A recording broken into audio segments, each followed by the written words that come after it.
மாமா என்ன பண்ணுறியா? சாமி கும்பிட்டுருக்கோம்யா. எப்படி பணங்காட்டுக்குலையா சாமி? பணங்காட்டுக்குலையே. சரி, வருஷம் வருஷம் கும்பிடுவோம்.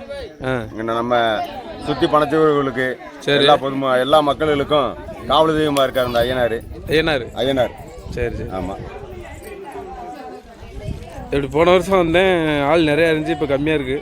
அது பணம் இப்போ வந்து ரொம்ப லேட் ஆகிடுச்சு. சரி. ஆமாம், எப்போவும் மாசியில் கும்பிட்டுருவோம். மாசி 2ஆவது வாரத்தில் கும்பிடுவோம். இந்த வருஷம் பனை ஏறி, அதாவது பாலையிலும் கம்மியாக தானே வருது மழையிலனால. அதனால் கொஞ்சம் லேட்டாகி கும்பிட்றதுனால எல்லா பேரும் மக்கள் டயரில் தூங்கிட்டாங்க. போன வருஷம் ஆடி மாதம் வந்தேன்னு நினைக்கிறேன். ஆடி மாதம் கிடாவட்டி சாமி கும்பிடுவோம்.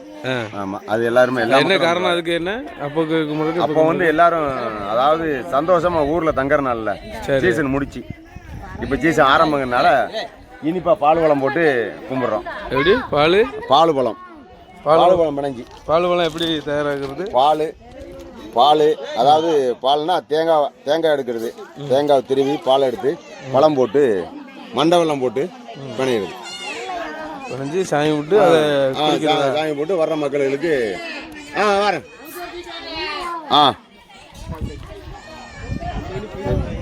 வேற என்ன இருக்கா? கோயிலுக்கு பூசாரி உண்டா? ஆமாம், இந்த அண்ணன் தான் பூசாரி. ஆமாம். உங்கள் பேர்?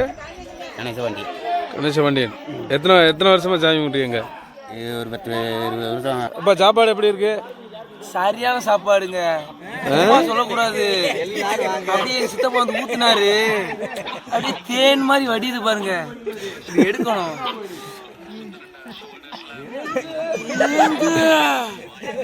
அவ்வளோ அமைப்புங்க, சரியான சாப்பாடு. ஏன்னா வாங்க, திரும்ப அடுத்த வருஷம் தான் அந்த சாப்பாடு. ஏன்னா பனையத்தேண்டில் கறி சாப்பாடு இருக்குது. வாங்க, பால் சாப்பாடுலாம் நம்ம அடுத்த வருஷம் தான்.